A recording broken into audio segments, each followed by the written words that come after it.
Hola, ¿cómo están? Bienvenidos. El día de hoy tenemos un programa muy interesante que queremos llevar a todos ustedes por parte de la Sociedad Mexicana de Medicina de Emergencias y su presidente, el doctor Daniel Sánchez Arreola. El día de hoy tenemos dos invitados muy importantes en este foro de opinión, en esta charla de amigos, como ya lo habíamos comentado previamente. Quiero presentar de una forma muy sencilla porque sé que la mejor presentación es su trabajo y va a ser su voz. En primera instancia, al licenciado Antonio Juárez Navarro. Él es el presidente de Blindaje Médico de Juárez y Asociados. Y bueno, bien los conocemos de una forma muy amplia, precisamente por esta larguísima trayectoria que tiene a favor del derecho de los médicos y de evitar la criminalización de su trabajo diario, la criminalización del acto médico. También quiero agradecer la presencia del doctor Vicente Grajales Yuca, el cual es médico urgenciólogo del estado de Chiapas y que desafortunadamente el 2020 le marcó de una forma inolvidable su vida, pero como buen urgenciólogo logró renacer a través de las cenizas para volver a alzar el vuelo y contarnos esta extraordinaria experiencia que ha llevado de la mano de Antonio Juárez. Y por último, y bien porque es el anfitrión y es nuestro presidente actual, quiero agradecer la presencia del doctor Daniel Sánchez Arreola. Él es médico urgenciólogo y actual presidente de la Sociedad Mexicana de Medicina de Emergencias. Y bueno, pues, ¿qué podemos hablar sobre la criminalización del acto médico o la dignificación del acto médico? Principalmente, bueno, sabemos que durante la pandemia hemos pasado por un sinfín de altos y bajos, como si fuera una montaña rusa despiadada, que nos ha golpeado con fuerza durante el 2020 a través de toda esta pandemia.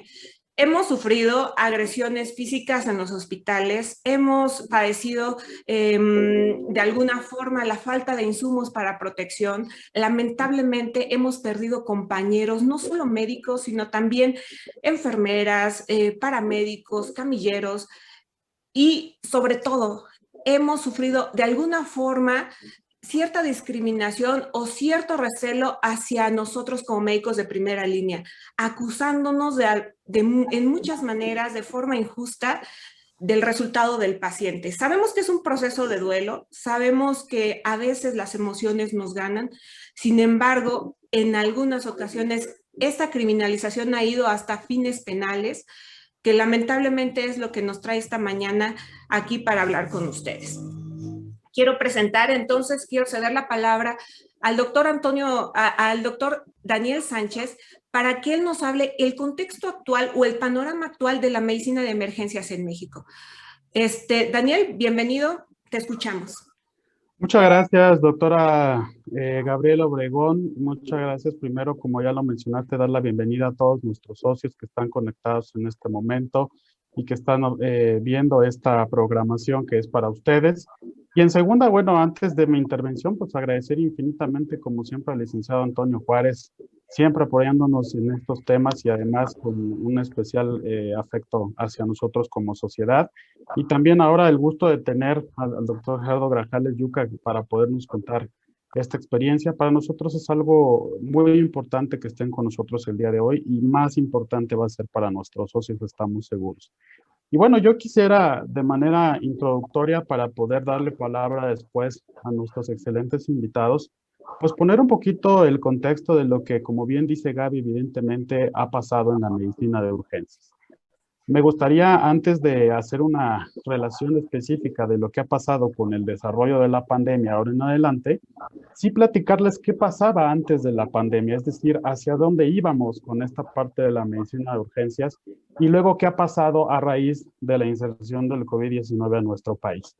Como todos ustedes saben, el médico especialista en medicina de urgencias, al igual que muchos otros, es un médico que hace toda su formación en medicina general y que posteriormente hace una especialidad de 3 años para poder especializarse en la solución de problemas agudos o graves de pacientes que llegan en forma crítica a las áreas de urgencia.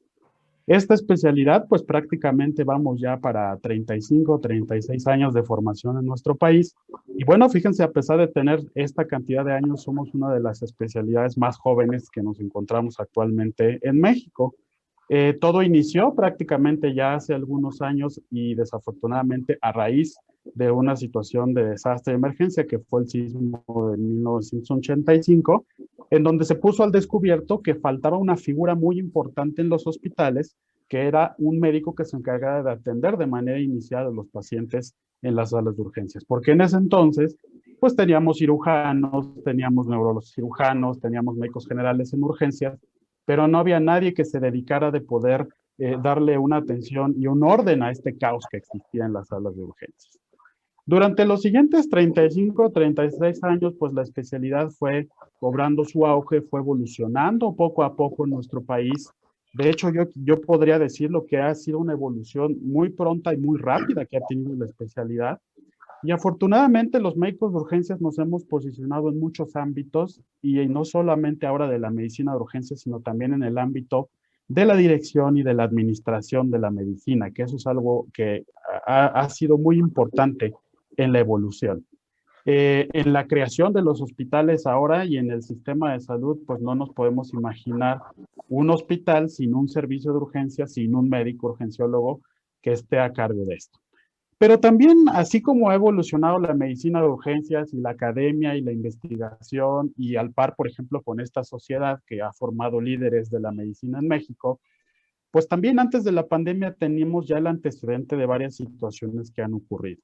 Seguramente ustedes, antes de estos casos que vamos a mencionar el día de hoy, hemos visto en los medios de comunicación, en algún lugar, que es común enterarnos, por ejemplo, de la carencia de recursos en los hospitales, ¿no? Es decir, tenemos hospitales grandes de 400, de 500 camas, pero lamentablemente tenemos falta de recursos y carencia de recursos materiales en estos hospitales que constituyen uno de los primeros retos para el médico de urgencias. Es decir, tenemos que atender a todos de la mejor manera, pero con lo menos posible o con los recursos más indispensables con los que podemos contar.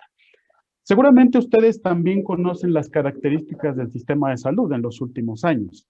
Y esto, bueno, se ha puesto evidentemente al rojo vivo con el desarrollo de la pandemia. Hospitales que no tenían áreas de aislamiento, hospitales que no estaban preparados para atender una gran cantidad de pacientes al mismo tiempo, hospitales que ni siquiera se había terminado la construcción y eran unos elefantes blancos, ¿no?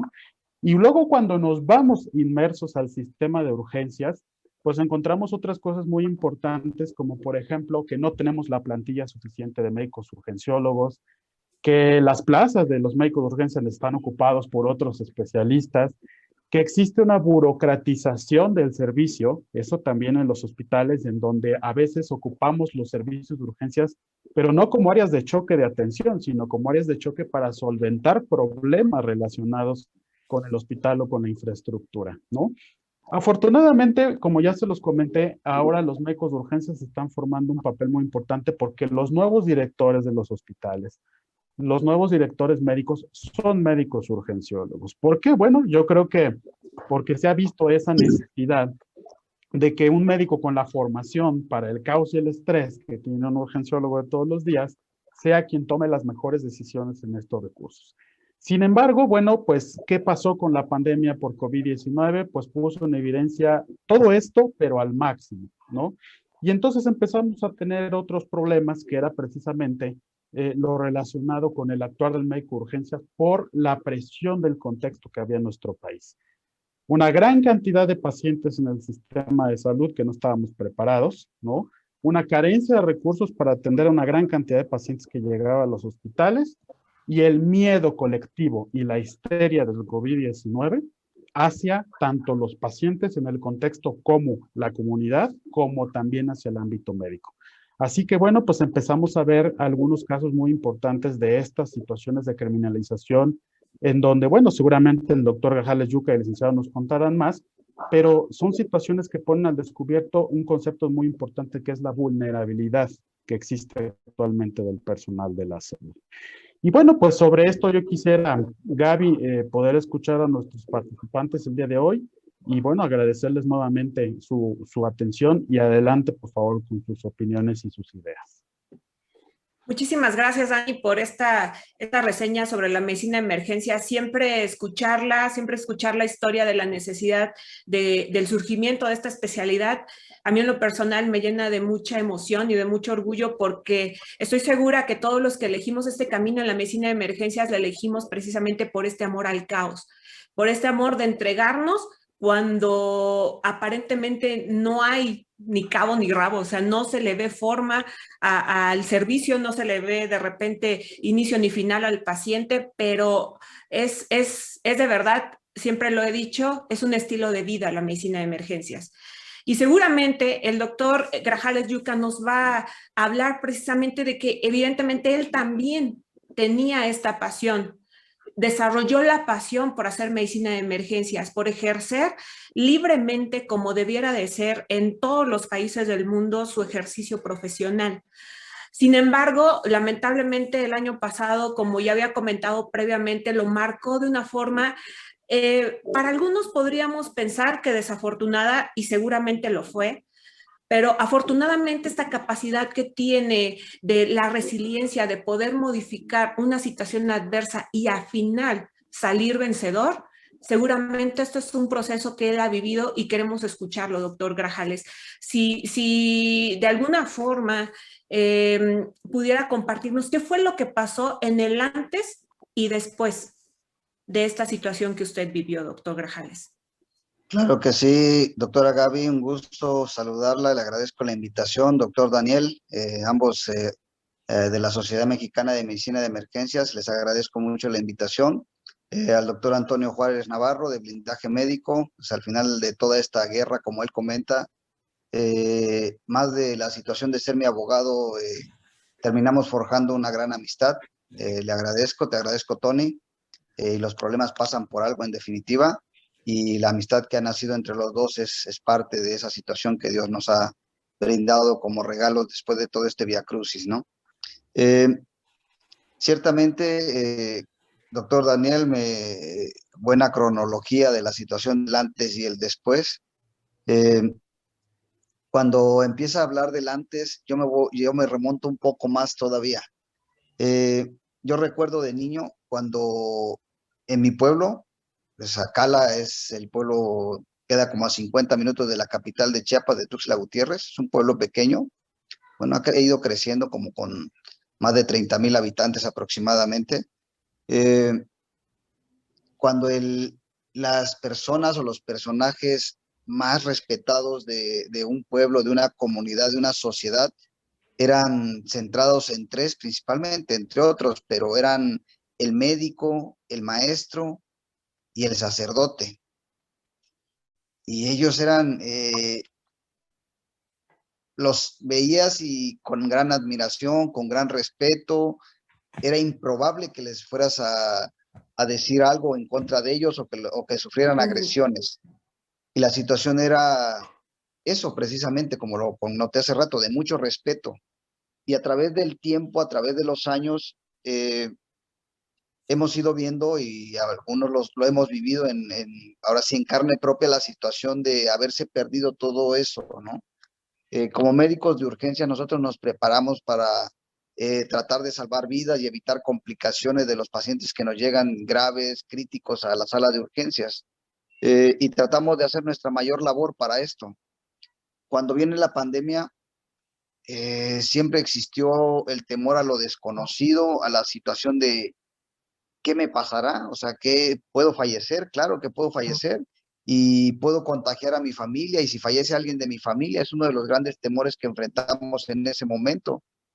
Sin embargo, ante la situación de ver a los pacientes que ya llegaban, la verdad es que yo como médico de urgencias jamás me imaginé ver a un paciente saturando al 30, al 20% y que me estuviera hablando. Yo jamás lo imaginé en mi carrera, ni en mi especialidad, y yo dije, no, un paciente así es inviable para la vida.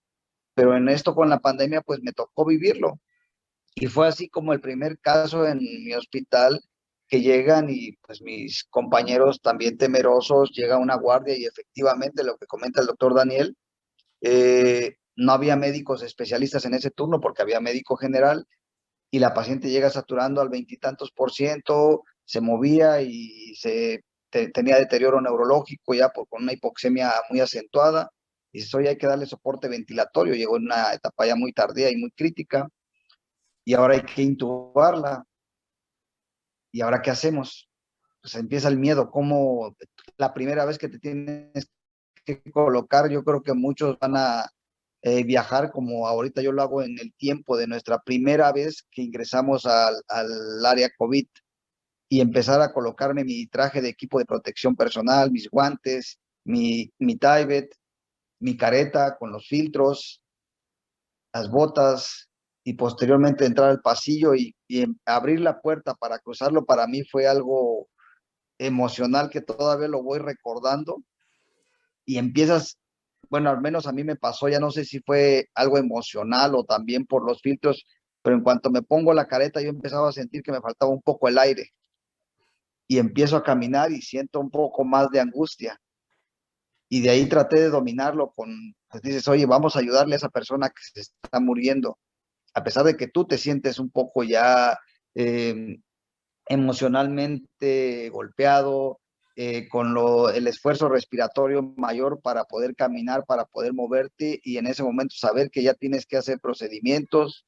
Entré al área COVID, valoré a la paciente, pedimos todo el equipo para intubación, el ventilador, y empezar a hacer procedimientos.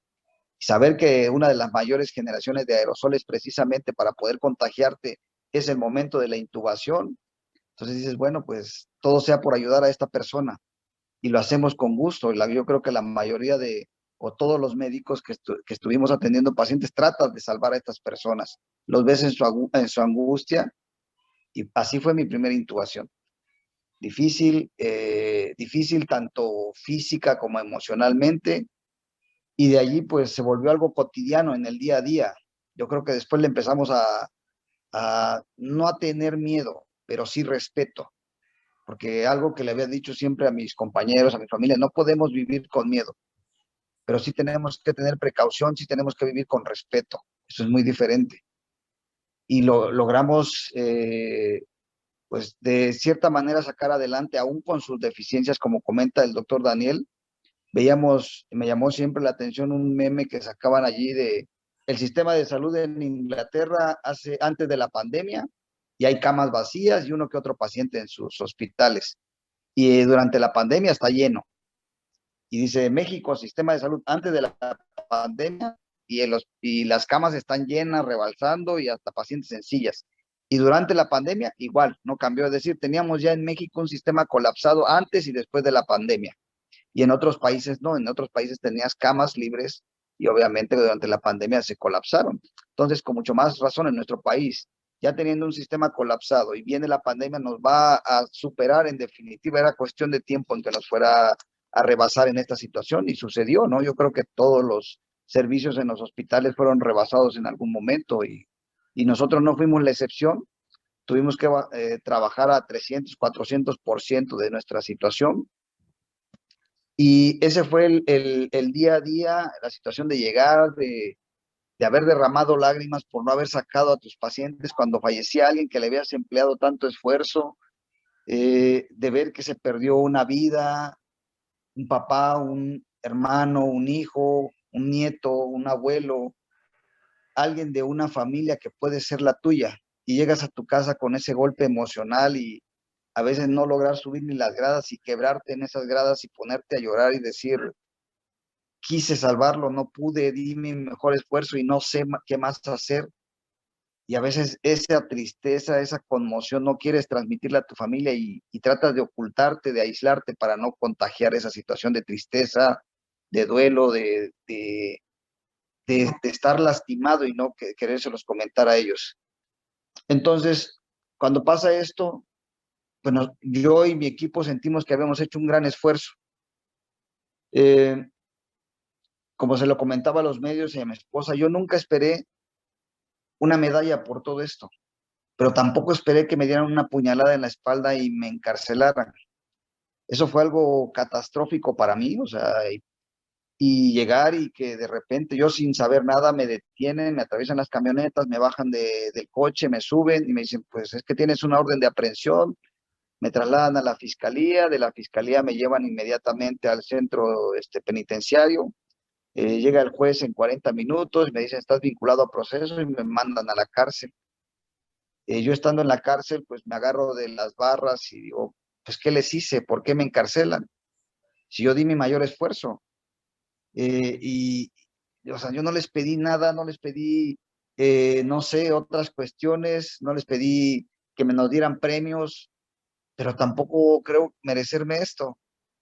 Yo estaba ahí encerrado, perdido de la libertad. Hay dos cosas y yo las aprendí allí, que a una persona les duele mucho perder, aparte de otras situaciones, perder una vida o perder la libertad. Son dos cuestiones que uno valora mucho en ese momento y hay personas que prefieren morir a perder la libertad. Y sí, es un golpe emocional impresionante, pero también es muy impresionante ver y muy doloroso ver toda la catástrofe que se provoca en los seres que tú quieres y los seres que te quieren. Eso te destroza como situación. A veces tú dices, bueno, yo puedo estar aquí encerrado, está bien, pero ver hecha pedazos a tu mamá, a tu esposa, que no ves a tu hijo, a tu familia, eso es catastrófico, de verdad que es, y te sientes en la indefensión, en la... ¿Y ahora qué? O sea, a mí me tocó, me agarran y me dicen, oye, ¿y tu abogado? Pues yo no estaba blindado, yo no tenía una situación de apoyo legal. Y me dicen, si no tiene, pues le vamos a proporcionar uno acá. Y dices, oye, pero yo quiero la mejor defensa, me van a encarcelar, me quieren encarcelar. Entonces me dicen, no, pues mire, aquí hay dos abogados y en ese momento empiezas a agarrar lo que sea porque me dieron unos minutos para elegir y ya no saben ni cuánto te va a cobrar el primer abogado. Me vinculan a proceso, posteriormente cambio de abogado y me recomiendan, ya sabes, empiezan con el otro y no tienes una perspectiva porque nunca te imaginas que vas a estar allí. Cuando a mí me lo preguntó un amigo me lo sugirió antes de la pandemia, hace 3, 4 años. Él me dijo, oye, sería bueno que tuvieras un seguro médico legal, una situación que te defienda en un proceso legal. Yo le dije, no creo nunca estar así se lo aseguré, yo lo recuerdo, no creo estar nunca en un problema legal.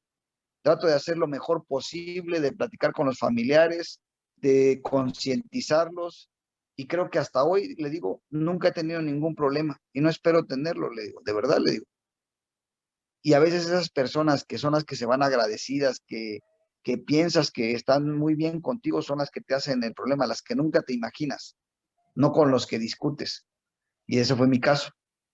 Entonces, en ese camino, obviamente empiezo a tener la situación de no tener un abogado bien y no saber con quién recurrir.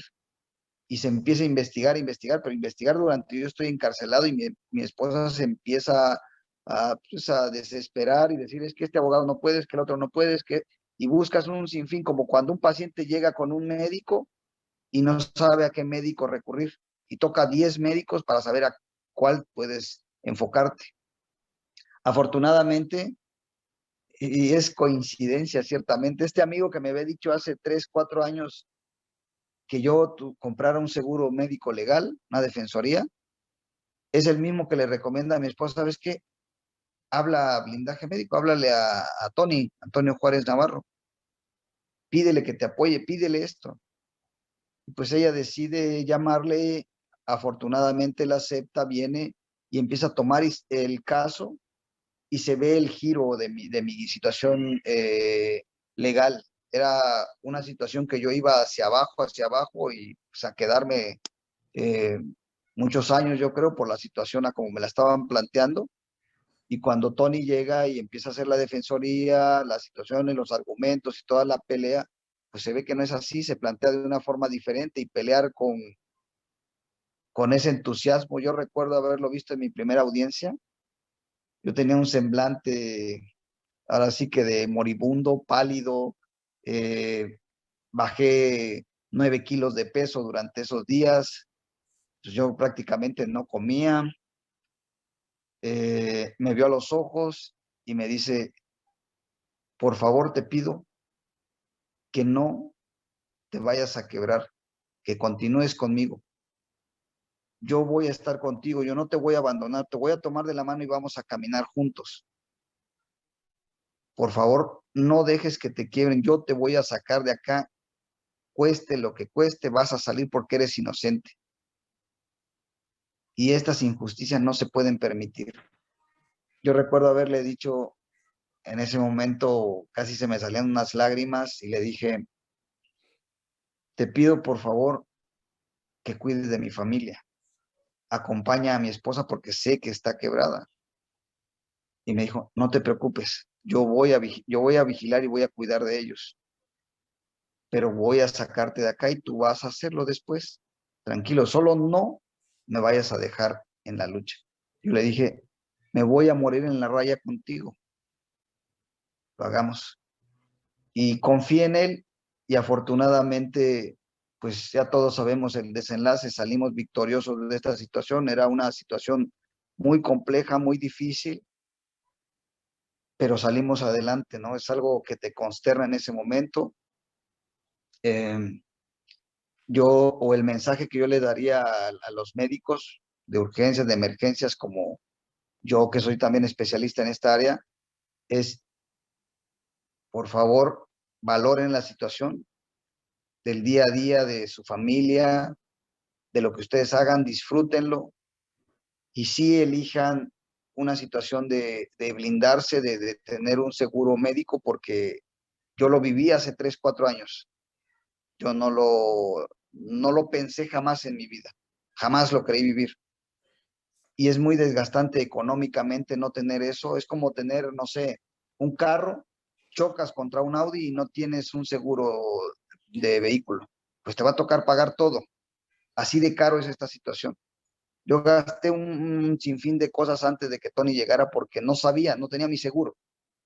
Ya golpeé el carro, ya lo hice pedazos. Ahora, ¿cómo voy a saber? Aunque no fue mi culpa. Es una situación, precisamente como lo comentas, no estamos preparados emocionalmente ni económicamente para solventar una situación de estas proporciones. A mí me gustó mucho lo que comentaste. ¿Cómo fue tu primera vez en el área COVID? Sin duda, es algo, como comentabas, es algo inesperado, es algo que no conocíamos, una enfermedad que se decían muchas cosas, que durante el transcurso del año, igual lo has visto, hemos pasado de tratamientos a ese no, a esto sí, esto aquello no. Y entonces al principio era esta incertidumbre que bien comentas. Este relato seguramente muchos de nuestros compañeros urgenciólogos y personal de salud se ven reflejados en este relato de esta forma tan humana como tú lo mencionaste. Este trayecto, como dices, al momento de que quiebran, no solo tu fe, no solo tu espíritu, sino el de tu familia. Nosotros jamás quisiéramos que nuestra familia estuviera en una situación en donde se viera vulnerable bajo ninguna circunstancia, mucho menos aún que ni siquiera tú pudieras tener esa fuerza para poderlos defender, para poder evitar que llegara a esta situación. Como bien dices, llega Antonio Juárez a tu vida. Afortunadamente todos sabemos cuál es el desenlace y cómo se ha llevado esta situación a través de que Antonio Juárez toma tu caso, puede salir en libertad con medidas cautelares injustas, pero saliste de esta forma. Continúa el caso y bueno, hasta ahora esto ha sido un revés afortunado para tu caso, y afortunado para que todos los médicos que no hemos estado en esta situación que te golpeó de esta forma a ti, podamos aprender a través de eso y saber que la prevención siempre, no solo en salud, sino la prevención de un problema legal, siempre pareciera ser la mejor solución. Si me permites, yo quisiera que nos compartieras tu cierre. Vamos a dejar que primero nos comente cómo fue la situación desde la perspectiva del doctor Antonio Juárez Navarro, y vamos a terminar precisamente con esto que quieres que se nos quede en nuestra mente y en nuestros corazones al final de la disertación. ¿Te parece, Gerardo? Claro que sí, doctora. Muchas gracias. No, gracias a ti. Licenciado Antonio Juárez, pues ¿Qué pasa en el sistema de impartición de justicia en México? ¿Qué pasa cuando a lo mejor en el día a día vemos delitos con premeditación, con ventaja sobre otro ser humano y muchas veces quedamos en la impunidad? Pero si se trata de un médico en el ejercicio pleno y debiera de ser libre de su profesión, ¿en qué momento esto se quiebra de esta forma? ¿En qué momento una persona como tú decides que el médico, y esto lo tomo de una conferencia que tú diste, me gusta mucho, aparte quiero que se hile esta experiencia del doctor Grajales con tu experiencia. Tú dices que la medicina es ciencia y es arte, y el médico es científico, pero también es humano. Y esto los pone a los tres en esta mesa juntos, precisamente esta frase y la frase que tiene Daniel Sánchez para este bienio, que es ciencia y humanismo. ¿En qué momento no solo somos profesionales de la salud, servidores públicos que nos basamos en guías de práctica clínica y hacer el mejor ejercicio de nuestra profesión, sino en qué momento también, como ya vimos, como el doctor Grajales, es un humano que tiene miedo, que tiene fortaleza, que tiene familia, que tiene amor hacia su profesión, que tiene amor hacia sus semejantes y que evidentemente esta situación lo deja al descubierto. ¿Qué pasa, Antonio Juárez, cuando el derecho del médico se le olvida al sistema de impartición de justicia? Desde tu perspectiva, ¿cuál es el panorama del sistema de justicia actual en beneficio o en perjuicio del médico? Pues primero que nada, gracias a todos por la invitación. Es un placer y un honor compartir este foro y verles a todos.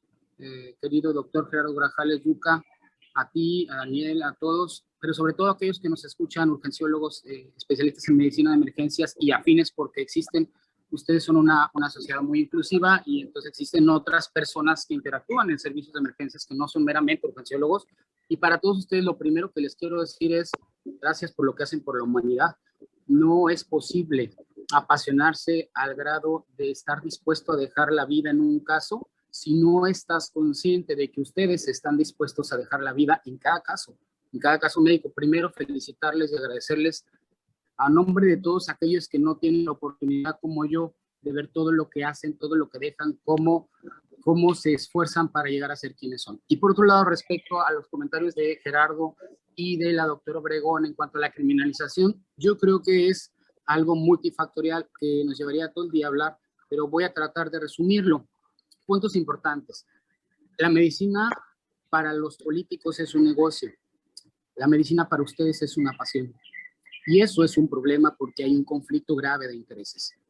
Entonces, la criminalización de la medicina viene de la mano de la industrialización de la medicina.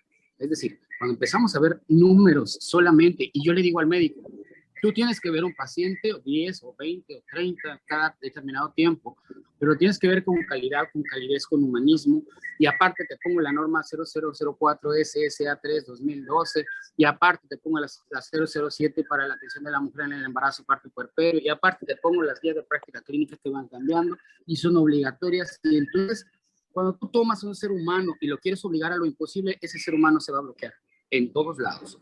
Si yo ahorita a mi compañero escolta de allá le digo que venga y dé la conferencia y lo dejo aquí, se va a asustar, porque es algo que no está acostumbrado a hacer.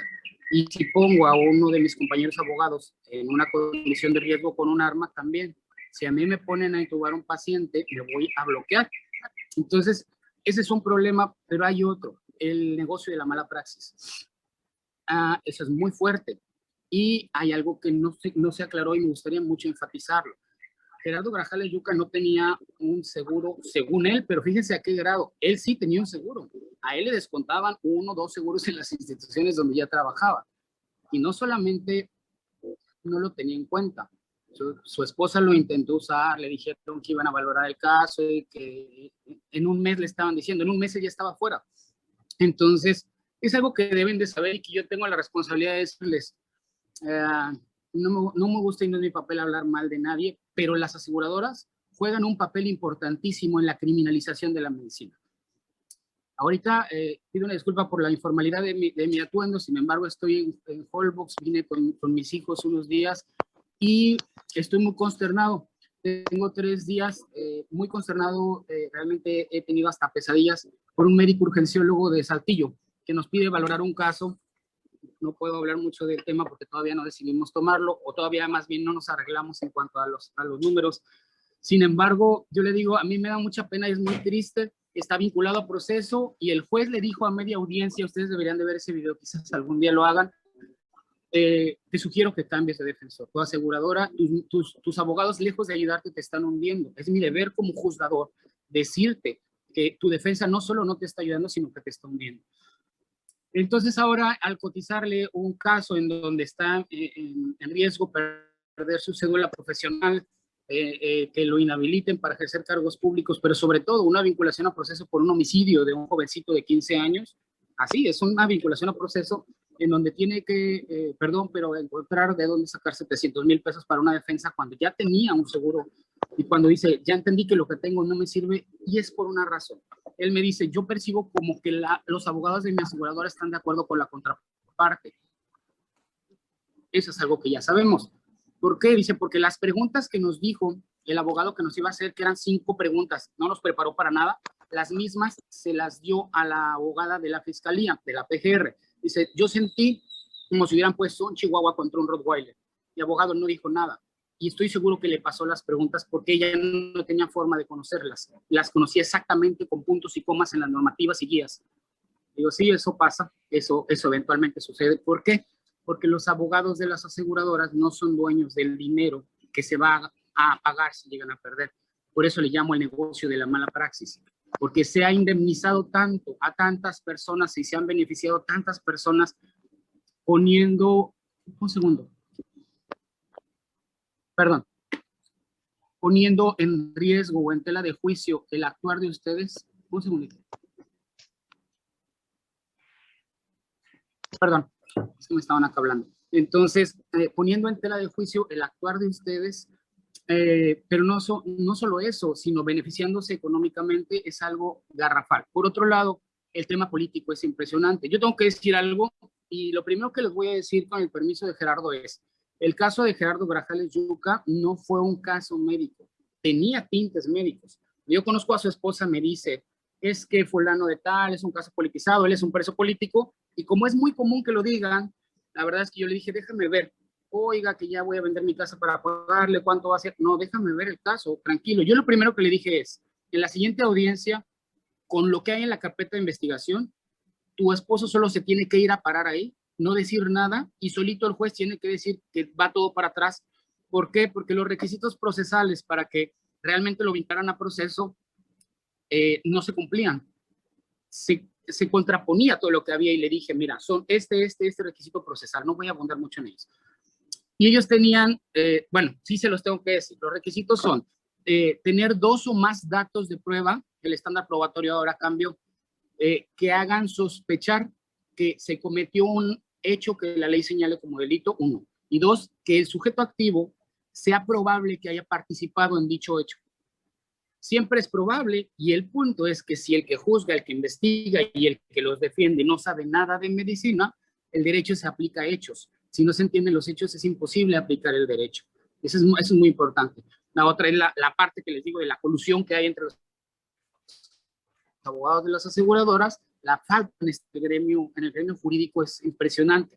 Justo ahora también estamos trabajando con la Federación Mexicana de Colegios de Abogados, en donde tengo el honor de presidir la Comisión de Derecho Médico y Sanitario, con hacer un nuevo código de ética y una comisión de honor y justicia para sancionar a aquellos abogados que tú ves al descubierto que están lucrando y vendiendo a su cliente, ¿no?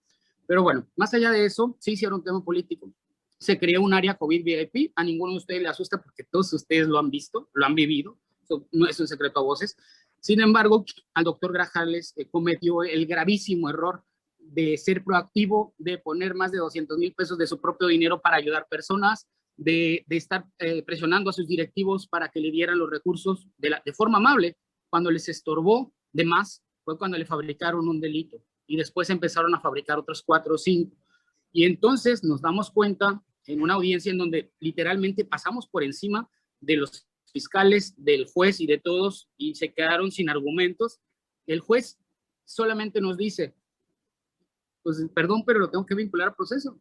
El juez después buscó a la familia del doctor Gerardo y le pidió perdón y le dijo que era una orden de gente de muy arriba, porque jurídicamente no había forma. Fue cuando salimos a medios de comunicación a decir, yo le dije a Gerardo ese día, probablemente me maten a mí, probablemente te maten a ti, pero no te voy a dejar aquí. Voy a salir y vamos a hacer las cosas. Solamente no te me quiebres, te van a querer amedrentar. Yo sé lo que voy a hacer. Entonces salimos y dijimos que son corruptos, que teníamos videos incriminatorios en contra de políticos que estaban pidiendo favores y amedrentando testigos, y lo dijimos públicamente, y empezamos a utilizar herramientas que han sido muy necesarias para defender al gremio médico, medios de comunicación, hablamos con amigos, con personas, subimos las cosas al New York Times, al The Guardian de Inglaterra, porque nos dimos cuenta que los políticos involucrados estaban muy cercanos al presidente de la República y que estaban tapando un hoyo de más de 35,000 millones de pesos de desfalcos en esa institución.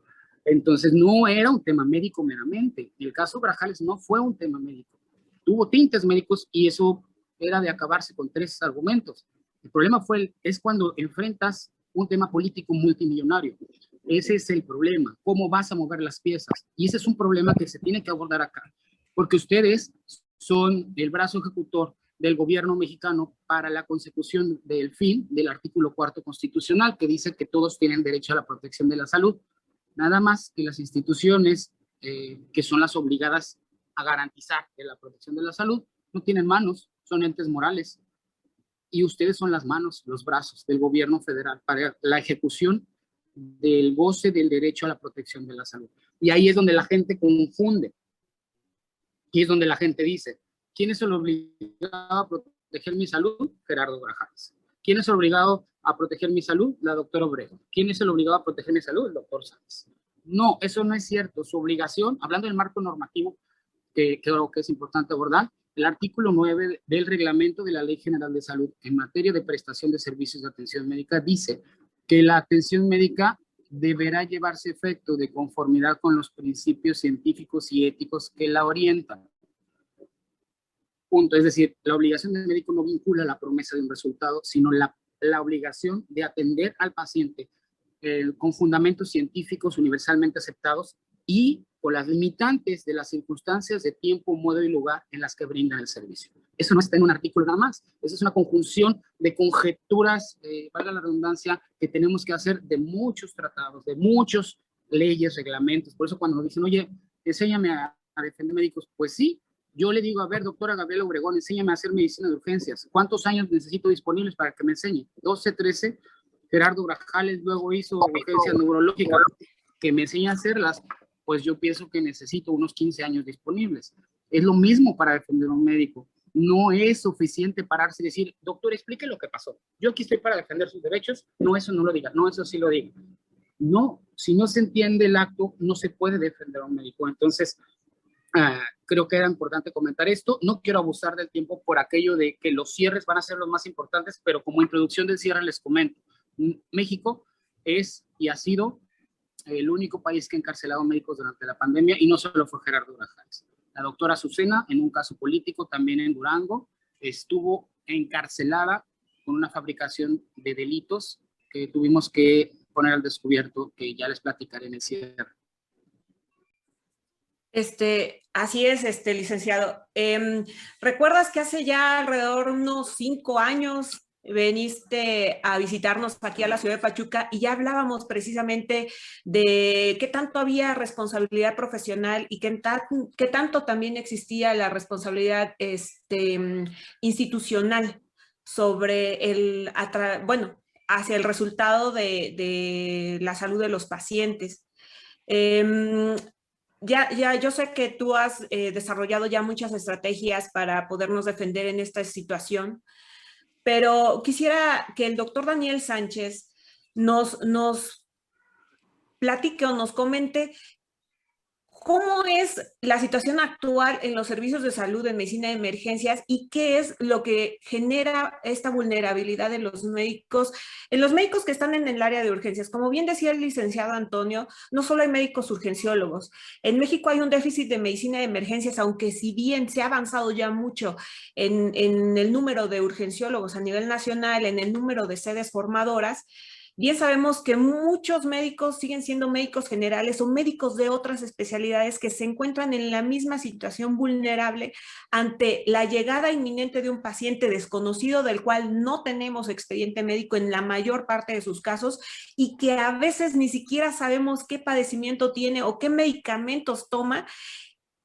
¿Cuál es la situación actual en estos servicios de emergencias, doctor Daniel Sánchez, que tú hayas identificado como ahora este nuevo panorama que tú vas a abordar desde tu trinchera como presidente de la Sociedad Mexicana?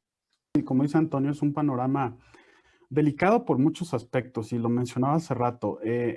Estamos entrando en una era en la cual, desafortunadamente, por todos estos casos, tenemos que hacer medicina defensiva, ¿no? Y bueno, yo se lo digo todos los días a los residentes, y además es una cosa que está implícita y no me van a dejar mentir, que dice que lo que no se escribió, pues no se hizo, ¿no? Evidentemente. Entonces, y lo hemos platicado muchas veces en sesiones en cuanto a que no solamente es el actuar, lo que vamos a hacer con el paciente, sino también el poder justificar o el poder anotar o el poder evidenciar lo que hicimos en el tratamiento del paciente, ¿no? Las notas, las constancias de hechos, los formatos o el trámite de altas voluntarias, todo lo que puede pasar en el contexto de las urgencias es una cosa que ahora nos ha obligado a hacer más la medicina defensiva, que no debía ser así, ¿verdad? Evidentemente. Y otra cosa muy importante, pues es el mismo ambiente y factor de las salas de emergencias, ¿no? Y bien lo dices, hay hospitales que desafortunadamente todavía no tienen médicos de urgencias en toda su plantilla. Y eso es un grave problema, porque si el médico de urgencias se enfrenta a un problema de responsabilidad jurídica siendo especialista, pues no quiero imaginarme un médico general en el área de urgencias que tuviera también esta responsabilidad, ¿no? Y lamentablemente algo que se ha afectado mucho, pues es la relación médico-paciente. Digo, nos queda muy claro que el área de urgencias es área crítica. El paciente llega con intoxicación, con sobredosis, con intoxicación etílica, no sabemos sus antecedentes, es un caso médico legal de por medio, ¿no? Hay una persona fallecida en el lugar. Eso ya es un contexto complicado.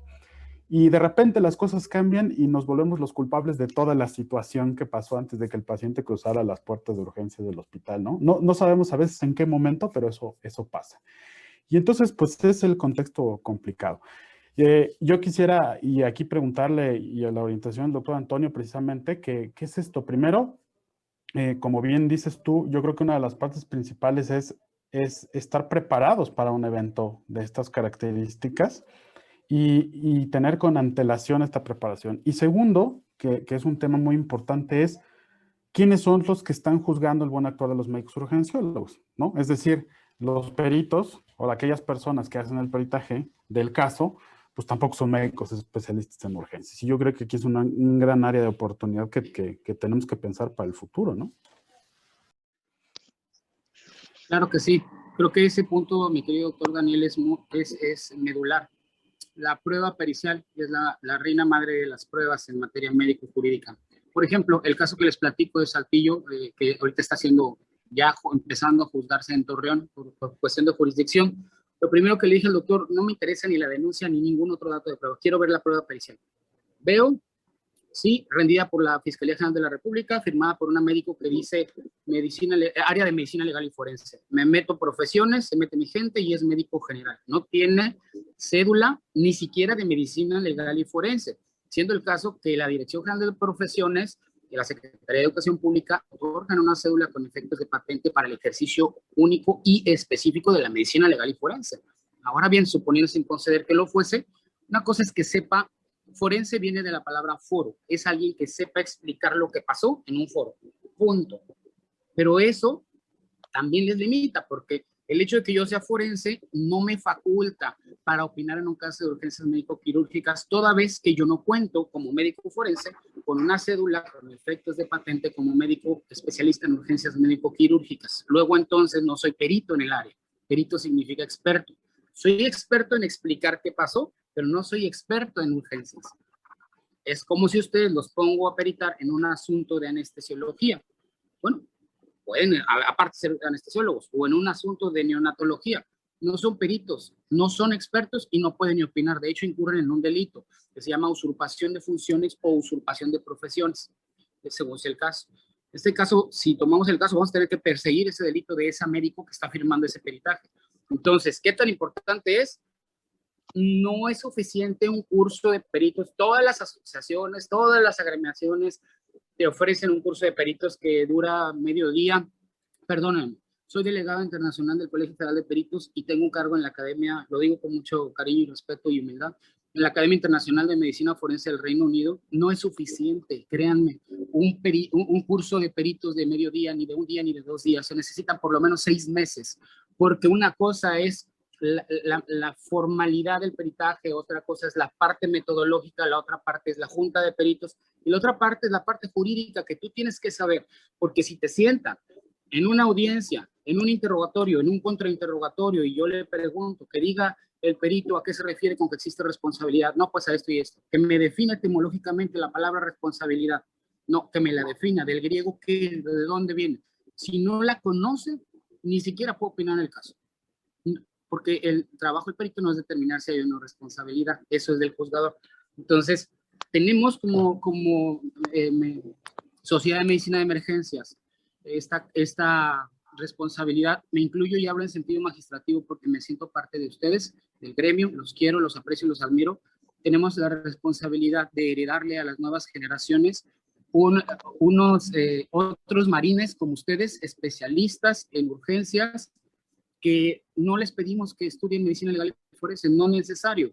Podemos darles un diplomado, una maestría, podemos hacer un curso formal con avales académicos de la más alta estatura, inclusive con universidades de Estados Unidos, que hoy ya tienen ya avalan al Colegio Federal de Peritos, para que realmente puedan ser ustedes los que opinen en los casos de controversias derivadas de la atención médica en urgencias.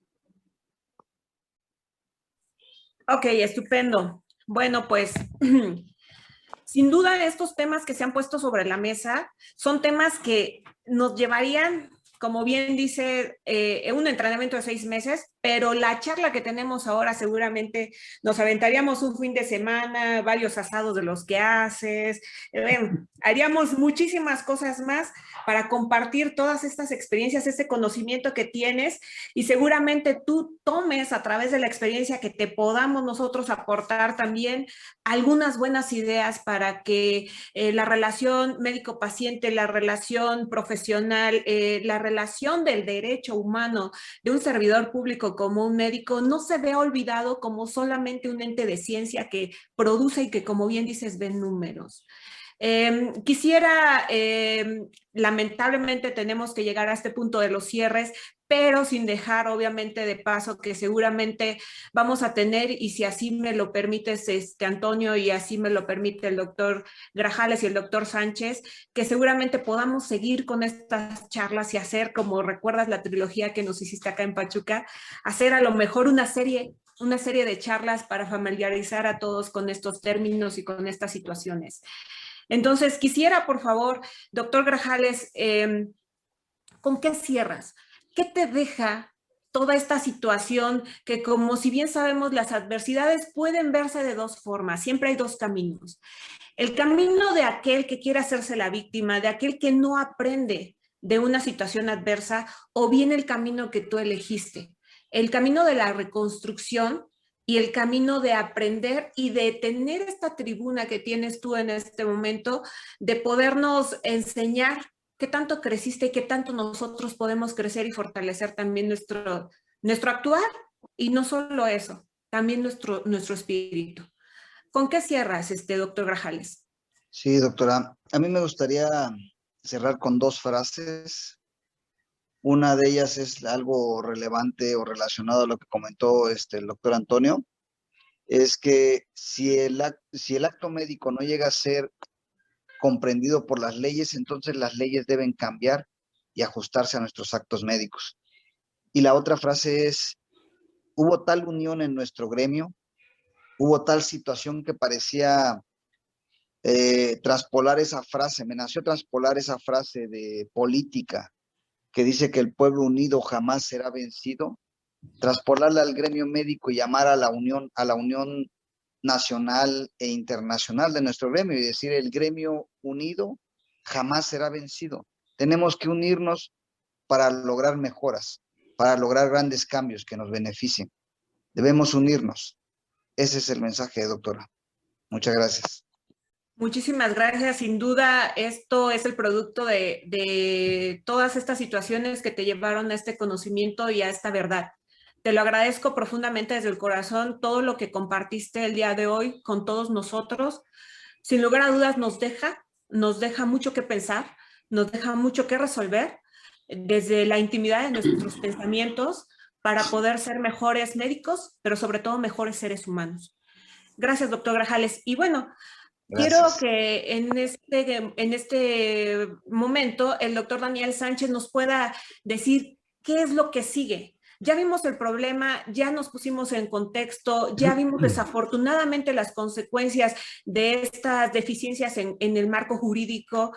¿Cuál es la posición de la Sociedad Mexicana de Medicina de Emergencias con respecto a este caso y con visión hacia el futuro? ¿Qué podemos hacer nosotros para favorecer a todas las personas que de alguna forma o en algún momento u otro podamos estar vulnerables en una situación similar?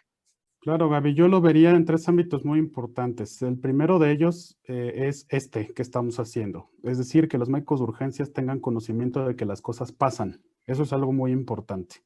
Y de que tienen que estar preparados en todos los aspectos para este tipo de situaciones. Mientras no haya un cambio significativo en el sistema de salud y en el sistema legislativo, las cosas van a seguir pasando. Eso es un hecho.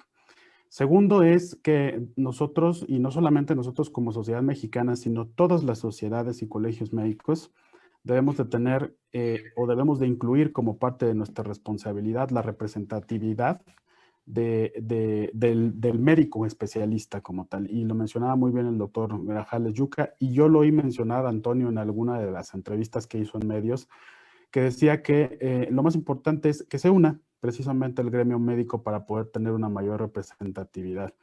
Y si las cosas se están haciendo mal, pues entonces la comunidad tiene que saber que las cosas se están haciendo mal.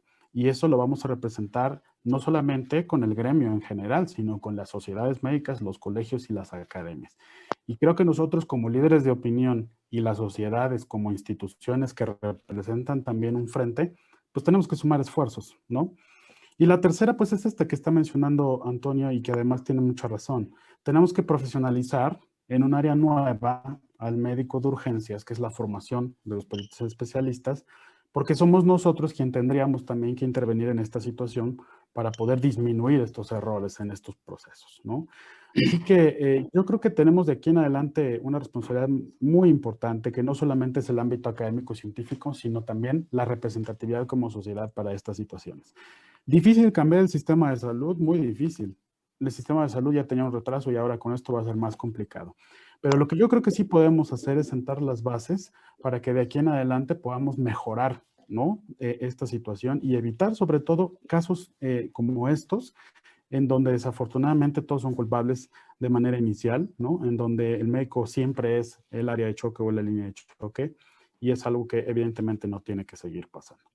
Así que, bueno, pues les agradezco yo a todos ustedes su participación y quisiera dejar la palabra al licenciado Juárez para poder hacer el cierre final. Pues muchas gracias a todos. Yo me quedo con 2 cosas. La primera es informarles que el caso de Gerardo Vicente Grajales Yuca ha terminado de tajo. Ya no ganamos el amparo federal, ganamos la sentencia del amparo federal. Eso regresó las cosas a la audiencia inicial, a donde estaban antes de que lo vincularan a proceso, y en la audiencia que se tuvo de manera silente, no la hicimos pública. Hace unos días se decidió que no hay vinculación, el caso está terminado, y eso es, creo, algo que le felicito a todo el gremio porque todos estábamos preocupados. No lo hicimos público por temas políticos, de seguridad de él sobre todo, etcétera, para ya no mover las cosas, pero es un hecho que ya está terminado, ya no puede seguir. 1. Y 2, la parte que decía el doctor Vicente Grajales Yuca, creo que es muy importante.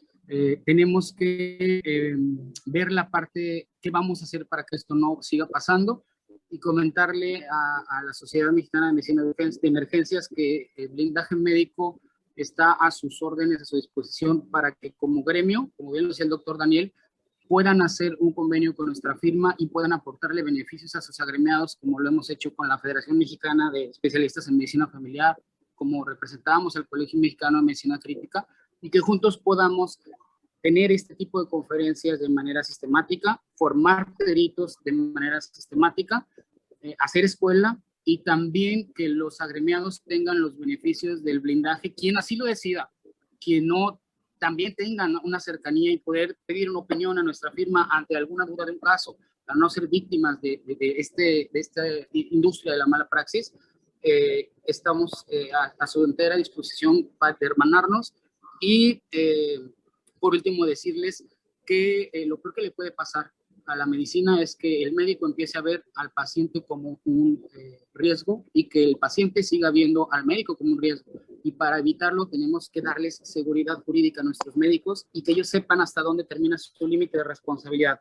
Ahí, y documentando bien las cosas, no haciendo notas pergamínicas, sino solo describiendo bien las cosas, que es lo que debemos enseñarles, estamos más tranquilos, bajamos el estrés y podemos dejar que los abogados expertos se encarguen cuando hay una demanda y podemos decir con esa seguridad, ¿me vas a demandar? Sí, bueno, que se peleen nuestros abogados. Yo estoy aquí para hacer medicina, déjame hacerlo. Eso sería mi cierre. Muchísimas gracias, licenciado Antonio. Sin duda, como le comentaba, dejamos muchas cosas en el tintero. Seguramente muchísimos temas se quedan sobre la mesa. Podríamos llegar a pensar, ¿ser médico en este país se considera una actividad de alto riesgo? Deberían de pagarnos de acuerdo al riesgo que tenemos, no solo de perder la vida ante un virus tan mortal y con tantas consecuencias tan catastróficas como es el SARS-CoV-2 y como muchos otros seguramente vendrán y seguramente muchos otros ya tuvimos, sino también esta vulnerabilidad no solo de perder la vida por un ente infeccioso, sino también esta vulnerabilidad de perder la libertad, que como bien dice el doctor Grajales, las dos cosas que más nos duele perder es la vida y la libertad. Y la libertad la podemos perder precisamente por estos huecos o por esta falta de profesionalización en el momento de juzgar el acto médico. Son cosas que se quedan en el tintero. Evidentemente, como bien dices, esto da para mucho más, seguramente, y espero que los astros se vuelvan a conjuntar y podamos sentarnos nuevamente en la mesa a platicar estas situaciones que de alguna forma traigan luz, porque seguramente problemas como el del doctor Grajales no será el último, lamentablemente, seguramente habrá más. Y qué mejor que la prevención. Yo quiero, para cerrar esta participación y agradecerles de forma muy sincera a todos ustedes, un poema de Ernest Henley. Seguramente lo han escuchado porque Mandela hizo de él algo así como su eslogan, que es Invictus. La última parte dice, yo soy el amo de mi destino, yo soy el capitán de mi alma. Seamos amos y capitanes de nuestro destino y de nuestra alma y de verdad llevemos la palabra y llevemos el conocimiento y llevemos el amor y el corazón de nuestros espíritus a donde tenga que llegar, a mejorar nuestra práctica médica, a mejorarnos como seres humanos y a recordarle al resto del mundo que no solo somos médicos, somos personas y que seguramente mucho de nuestro actuar no tiene nada que ver con buscar el mal o el perjuicio de otro ser humano. Muchísimas gracias a todos por su atención. Sin duda, seguramente nos veremos pronto. Y pues bueno, Daniel Sánchez, ¿qué me queda decirte? Esta parte que tú metiste en tu eslogan para este bienio, me encanta, realmente lo comparto. Gracias por este nuevo liderazgo. Gracias por dar esta parte, esta entrada a la parte del humanismo, a la parte de lo social, de más allá de solo números, ciencia, ventiladores, aminas y todo esto que seguramente nos inunda a los urgenciólogos, pero que seguramente no es lo único que está en el día a día. Muchísimas gracias, Daniel Sánchez, por esta oportunidad que me has dado y muchísimas gracias a todos por compartir este momento con ustedes.